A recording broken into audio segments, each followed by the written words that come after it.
Despertar un domingo de febrero con el sol tibio pegando en la cara, con el olor a pan recién horneado, subiendo desde la panadería de la esquina, y que antes del mediodía, esa misma calle donde uno acostumbraba caminar hacia misa esté cubierta de caballos muertos, de vidrios rotos, y de hombres que hace apenas una hora eran vecinos, ahora tirados boca abajo, con la sangre escurriendo hasta la coladera. Eso no es una película. Eso pasó. Pasó en la Ciudad de México. Pasó hace poco más de 100 años, en una capital que hasta ese momento se creía intocable, ajena a la guerra que ya llevaba 3 años quemando el resto del país. 10 días. Nada más 10 días bastaron para que el corazón de México se convirtiera en un campo de fusilamiento a cielo abierto. 10 días en los que un presidente honesto, tal vez el más honesto que hemos tenido, fue traicionado por su propio general de confianza.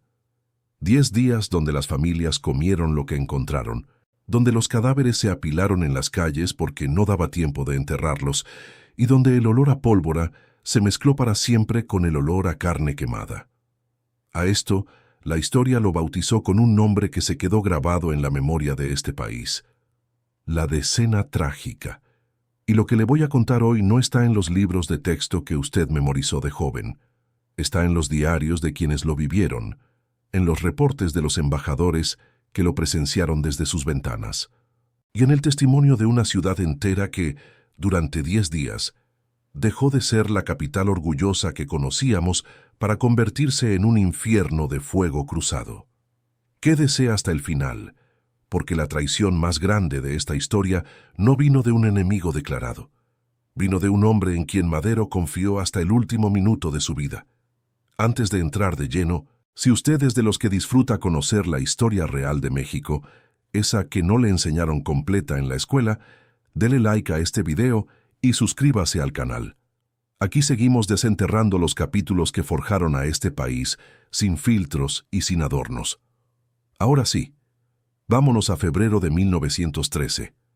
Todo empezó con una mentira tan bien montada que ni el propio presidente de México la vio venir, a pesar de tenerla enfrente durante meses. Corría el año de 1913. Francisco I. Madero llevaba apenas 15 meses gobernando el país, después de haber tumbado a don Porfirio Díaz, aquel viejo dictador que había mandado durante más de 30 años. Madero era un hombre bajito, de voz suave, espiritista, vegetariano, que creía, de verdad creía, que México podía cambiar por la vía de las urnas y no de las balas.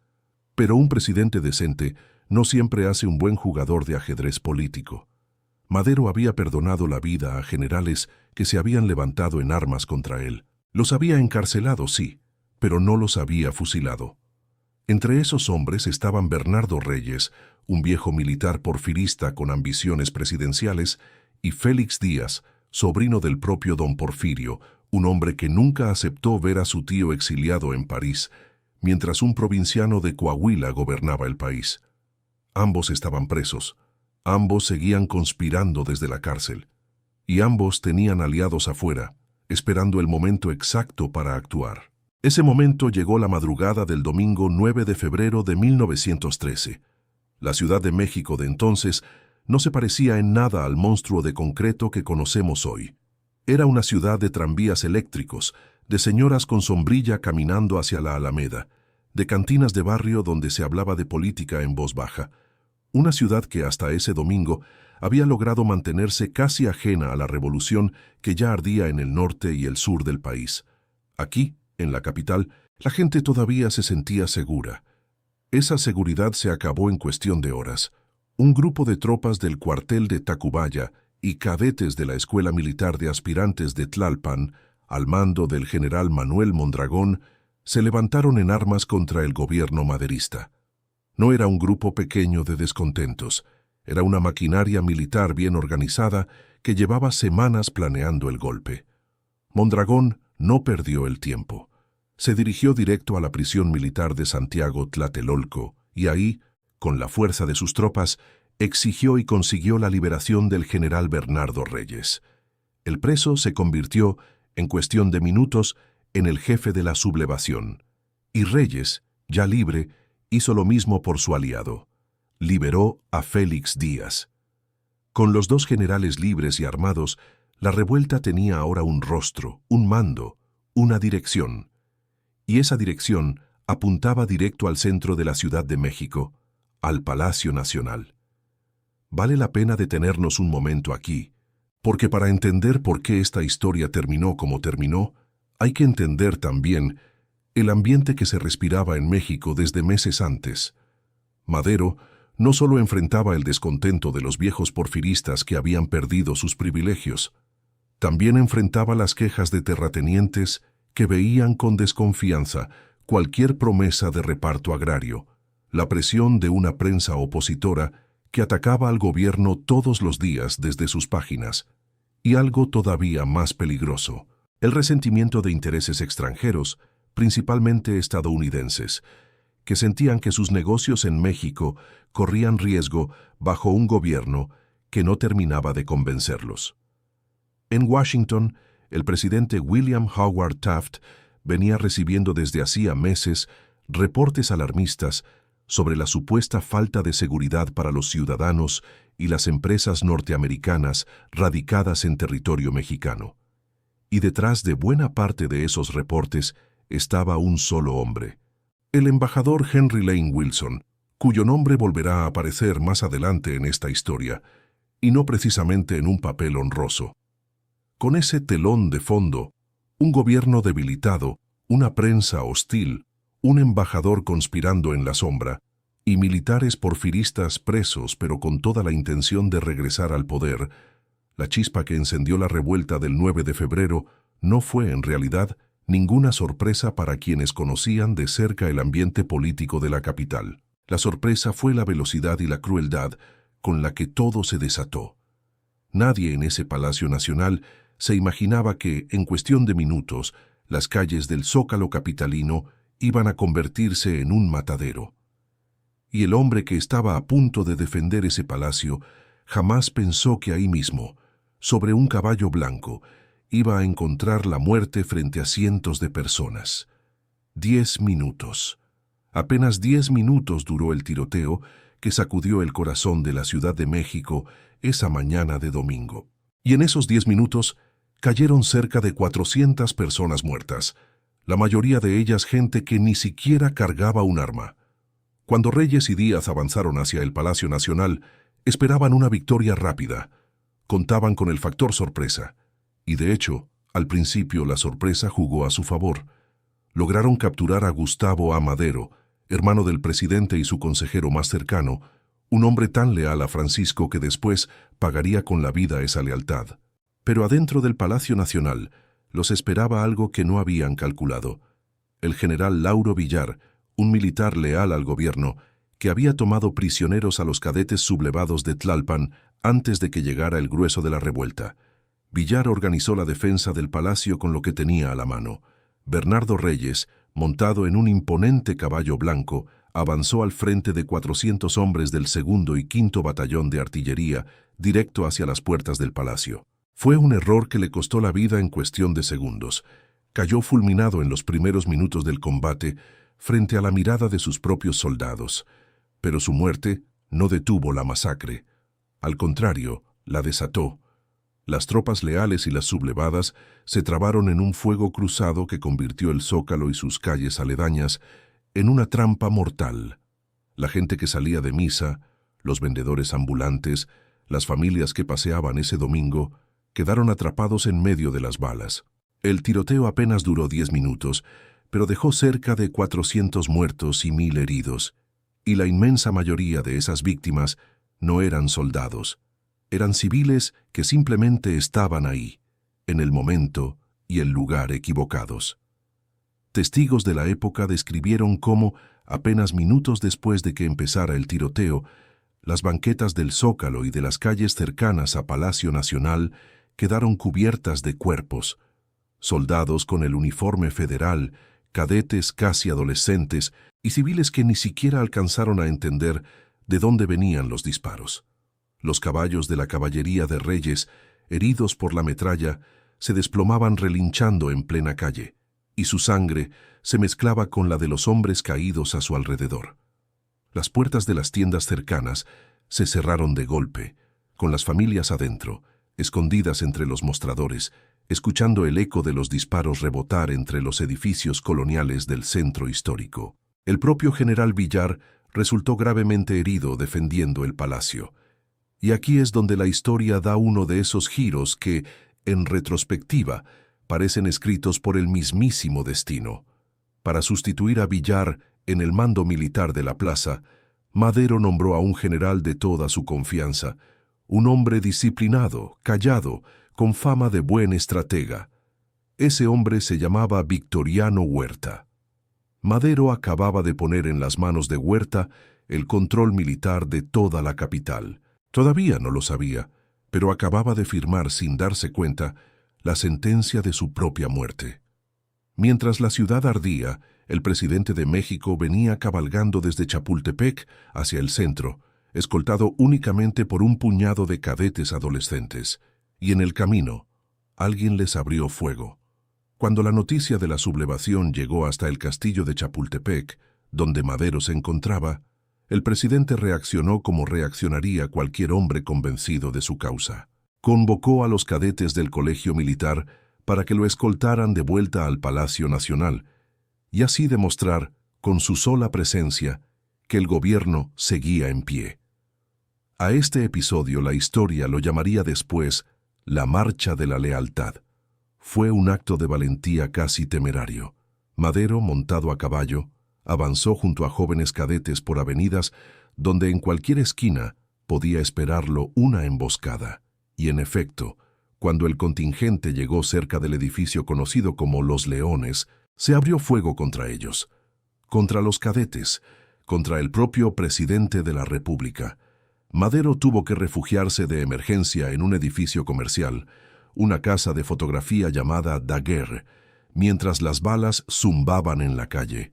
Ahí, agazapado entre cámaras fotográficas y telones de estudio, el hombre que gobernaba México se escondía como cualquier fugitivo. Poco a poco, las fuerzas leales lograron retomar el control del centro y Madero pudo finalmente llegar al Palacio Nacional. Desde ahí convocó a las unidades militares disponibles y en medio del caos tomó la decisión que sellaría su destino. Confirmó a Victoriano Huerta como comandante militar de la plaza, en sustitución del herido Lauro Villar. Mientras tanto, los sublevados, derrotados en su primer intento de tomar el palacio, se replegaron. Mondragón y Félix Díaz reagruparon a sus hombres junto a la estatua de Carlos IV, sobre lo que hoy conocemos como Paseo de la Reforma, y desde ahí avanzaron hacia un edificio que se convertiría en el epicentro del terror durante los siguientes 9 días. La Ciudadela, un antiguo depósito de armas y municiones del ejército. Ahí adentro había 27 cañones, 8.500 rifles, 100 ametralladoras, 5.000 obuses y 20 millones de cartuchos.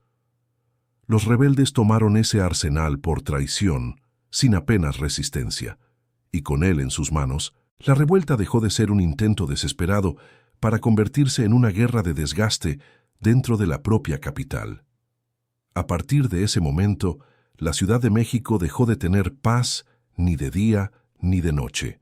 Y ahí, entre el humo y los cañonazos, empezó la parte de esta historia que casi nadie cuenta. Cómo sobrevivió la gente común durante los 9 días que siguieron. Hubo mexicanos que durante 9 días completos no supieron si sus hijos, sus esposas o sus padres seguían vivos, porque salir a la calle significaba jugarse la vida por una bala perdida. Y los que se atrevían a asomarse por la ventana, muchas veces alcanzaban a ver los cadáveres acumulándose en las esquinas sin que nadie pudiera recogerlos. Con la Ciudadela convertida en fortaleza rebelde y con Huerta al mando de las tropas federales, la ciudad entró en una rutina espantosa. Bombardeos matutinos, treguas breves y de nuevo bombardeos por la tarde. Un consejo militar presidido por el propio Huerta diseñó un plan de ataque frontal contra la Ciudadela con 4 columnas de tropas respaldadas por artillería. Las acciones bélicas comenzaron formalmente a las 10:30 de la mañana del 11 de febrero. Pero lo que en el papel se veía como una operación militar ordenada, en la práctica se convirtió en un caos de artillería disparando sin control hacia zonas habitadas por civiles. El bombardeo indiscriminado sobre las calles más céntricas de la ciudad sembró el pánico entre los residentes extranjeros, tanto que varias legaciones diplomáticas tuvieron que pedir garantías a su propio gobierno para proteger a sus ciudadanos. La Embajada de Estados Unidos se transformó en un centro de auxilio para la Cruz Roja y la Cruz Blanca, atendiendo a los heridos que quedaban tirados en el cruce de fuego del centro histórico. Uno de los testimonios más valiosos que sobrevivió de aquellos días viene de un diplomático japonés, Kumaichi Horigouchi, quien llevaba varios años radicando en la capital. En su diario personal, describió cómo aquel domingo 9 de febrero había amanecido un día primaveral y espléndido, de esos cielos limpios y serenos tan típicos de la Ciudad de México en febrero, y cómo nadie, ni él mismo, imaginaba que ese clima apacible antecedía a una tragedia. Su legación, ubicada en la colonia Roma, terminó convertida en refugio para familias enteras, incluyendo, más adelante, a los propios parientes del presidente Madero. Las familias con recursos para hacerlo se refugiaron en sótanos, en las trastiendas de sus negocios, en cualquier rincón alejado de las ventanas. Las que no tenían a dónde ir, simplemente rezaban y esperaban a que amainara el tiroteo para salir corriendo por agua o por pan. El abasto de alimentos se volvió errático.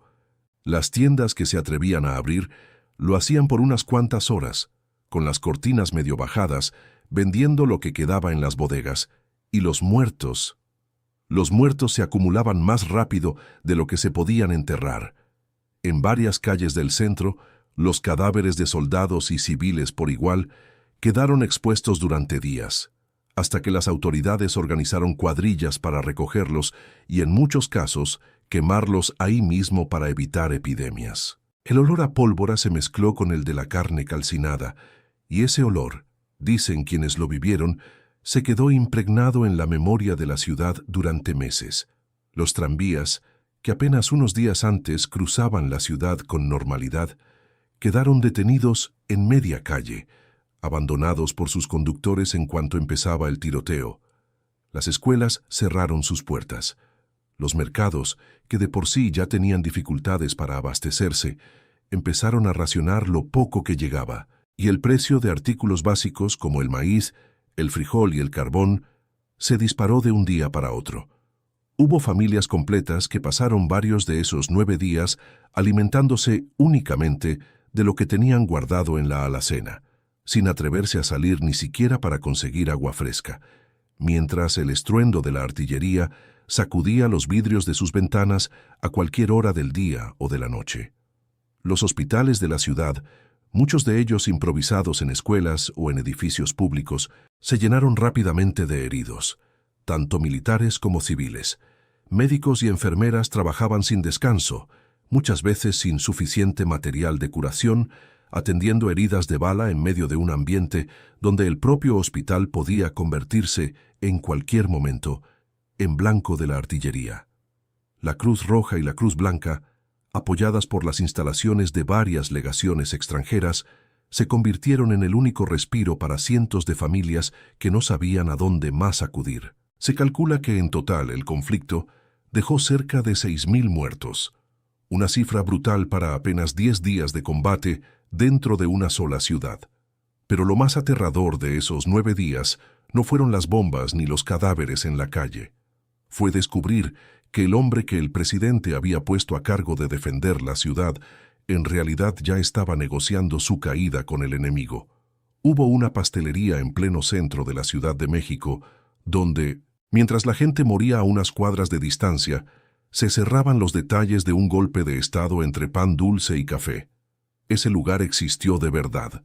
Se llamaba Pastelería El Globo, y ahí, durante el segundo día de la revuelta, Félix Díaz se reunió con uno de los enviados de Victoriano Huerta para empezar a delinear lo que después se conocería como el Pacto de la Embajada. Porque mientras la ciudad se desangraba en las calles, Huerta jugaba un doble papel macabro. De día aparentaba combatir a los rebeldes atrincherados en la ciudadela, y de noche mandaba emisarios a negociar con ellos. No atacaba con determinación, no aplastaba la rebelión que tenía enfrente pese a contar con hombres y artillería suficientes. Simplemente prolongaba el conflicto, dejando que la ciudad sufriera mientras él construía su propio camino hacia la silla presidencial. El embajador de Estados Unidos en México, Henry Lane Wilson, jugó un papel decisivo y profundamente cínico en toda esta trama. Wilson tenía un resentimiento personal contra Madero, a quien en algún momento le había solicitado un apoyo económico que el presidente rechazó. Desde entonces, el embajador estadounidense había estado alimentando en Washington la narrativa de que México necesitaba una intervención, o al menos un cambio de gobierno. Cuando la situación se volvió insostenible, Wilson ofreció literalmente las instalaciones de su propia embajada para que Huerta y Félix Díaz pulieran los últimos detalles de la traición.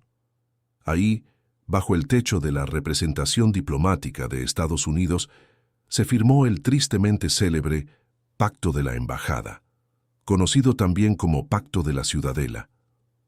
En ese documento se desconocía al gobierno de Madero y de su vicepresidente José María Pino Suárez, y se instauraba un gobierno provisional bajo el mando del propio Huerta, con un gabinete repartido entre los seguidores de Bernardo Reyes y los de Félix Díaz. El 17 de febrero, apenas unos días antes de la firma de ese pacto, Gustavo A. Madero, el hermano leal del presidente, había descubierto pruebas contundentes de que Huerta estaba en tratos con los rebeldes. Un soldado de confianza le entregó evidencia de una reunión entre Huerta, Díaz y el embajador Wilson. Gustavo, furioso, llevó a Huerta detenido ante su propio hermano, exigiéndole que actuara contra el traidor. Francisco I. Madero, fiel a su carácter conciliador y quizás demasiado confiado en la palabra de un hombre que llevaba semanas jugándole sucio, no le creyó a su hermano. Liberó a Huerta y lo restituyó en su cargo como principal protector del Palacio Nacional y de la propia presidencia. Esa decisión, tomada por lealtad familiar y por una fe casi ingenua en la palabra de un militar, sería el error que le costaría la vida a Madero, a su vicepresidente y a su propio hermano, en cuestión de días. El 18 de febrero de 1913, Victoriano Huerta dio la orden que llevaba semanas preparando en secreto: arrestar al presidente de México dentro de su propio Palacio Nacional. Ese día, con el pacto ya firmado y los detalles del golpe acordados, las tropas leales a Huerta aprehendieron a Francisco I. Madero y a José María Pino Suárez directamente en el Palacio Nacional. El golpe, después de 9 días de combates simulados y negociaciones secretas, finalmente se consumaba. Pero el destino más cruel de esa jornada le tocó a Gustavo A. Madero. El hermano leal, el hombre que había intentado alertar al presidente sobre la traición de Huerta, fue capturado en un restaurante del centro de la ciudad llamado Gambrinus. Ahí, mientras cenaba, fue detenido y entregado a las tropas golpistas. Lo que siguió fue una de las escenas más brutales de toda la decena trágica. Gustavo fue humillado, torturado y finalmente asesinado en el cuartel de la Ciudadela, el mismo lugar que durante 9 días había sido el bastión de los rebeldes. Los relatos de la época hablan de un salvajismo particular contra Gustavo, como si su lealtad hacia su hermano tuviera que ser castigada con un ensañamiento especial. Fue, según cuentan quienes documentaron aquellos días, una muerte deliberadamente cruel, pensada para enviar un mensaje. Esa misma noche trágica, la legación japonesa, la misma donde el diplomático Horiguchi llevaba días escribiendo su diario, abrió sus puertas para dar asilo a la familia del presidente. Todos encontraron refugio ahí, salvo Gustavo, cuyo destino ya estaba sellado antes de que nadie pudiera intervenir. Familiares y amigos de Madero y Pino Suárez intentaron por todos los medios posibles conseguir su libertad. Incluso los ministros de Cuba, Chile y Japón intervinieron directamente para que se respetara la vida de los 2 hombres presos. Pero los golpistas ya no tenían intención de negociar nada, y cuando alguien le pidió al embajador Wilson que usara su influencia para salvarles la vida, este respondió con un cinismo que quedó registrado para la historia, que él no tenía por qué interferir en los asuntos internos de México. El mismo hombre que había prestado su embajada para fraguar el golpe, ahora se lavaba las manos frente a la posibilidad de una ejecución. 4 días después, la ciudad entera se enteraría de la noticia que ya todos temían, pero que nadie quería confirmar en voz alta. El domingo 23 de febrero de 1913, la Ciudad de México despertó con una noticia que corrió de boca en boca antes de que saliera en los periódicos. El presidente Madero y el vicepresidente Pino Suárez habían muerto. La versión oficial, redactada bajo las órdenes directas de Huerta y publicada sin cuestionamientos en los diarios de la época, aseguraba que la noche anterior, durante el traslado de los prisioneros hacia la penitenciaría, un grupo armado no identificado los había atacado y que ambos habían intentado escapar aprovechando el tiroteo, muriendo baleados al bajar de los automóviles. Prácticamente nadie en México le creyó a esa versión.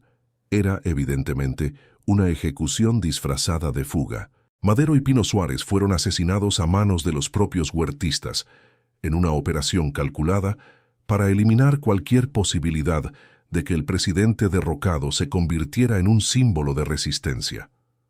Con este doble magnicidio, la decena trágica llegó formalmente a su fin. 10 días de combates, de traiciones, de bombardeos sobre una ciudad indefensa y de una violencia que dejó cerca de 6.000 muertos entre soldados y civiles. El 20 de febrero de 1913, Victoriano Huerta ya se había instalado en el Palacio Nacional. Ahí gobernaría durante 17 largos meses, imponiendo un régimen dictatorial que reprimió con mano dura a cualquier oposición.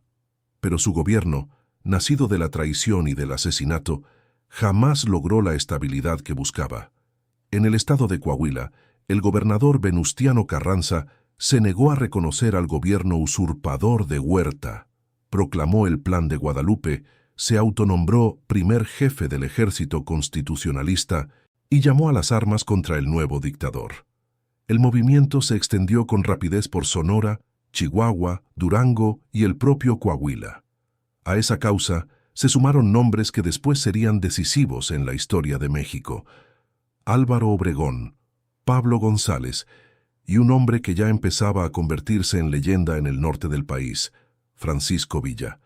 El gobierno de Huerta, nacido en sangre, terminaría también derrotado 1 año y medio después, en agosto de 1914. Pero la Revolución Mexicana, lejos de apagarse, apenas entraba en una de sus etapas más violentas. Y así en apenas 10 días, la capital que se creía inmune a la guerra se convirtió en el escenario del crimen político más recordado de nuestra historia. Un crimen que todavía hoy, más de un siglo después, sigue definiendo cómo entendemos la palabra traición en México. Hoy, cuando usted camine por el Zócalo capitalino o pase cerca de donde alguna vez estuvo la Ciudadela, va a estar pisando el mismo suelo donde, durante 10 días de febrero de 1913, la Ciudad de México vivió su capítulo más oscuro. Ahí no hay placas que recuerden cada esquina donde cayó un civil inocente. No hay monumento para los cadáveres que se quemaron en plena calle para evitar una epidemia. Solo queda la memoria. Y los diarios de quienes, como el diplomático japonés Horiguchi, se atrevieron a escribir lo que vieron mientras el resto del mundo miraba para otro lado.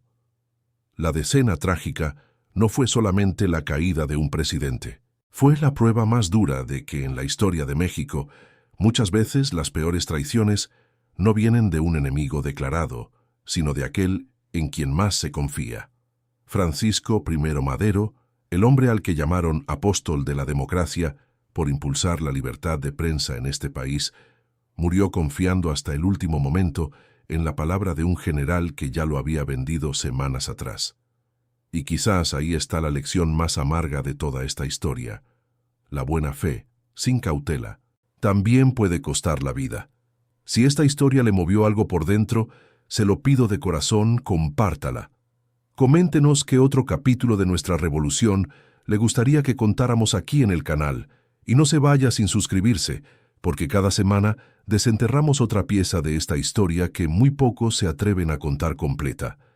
Y para cerrar, le dejo las palabras que un cronista de la época escribió sobre aquellos 10 días de fuego. Algo tan violento como la decena trágica en la Ciudad de México no había ocurrido en muchos años.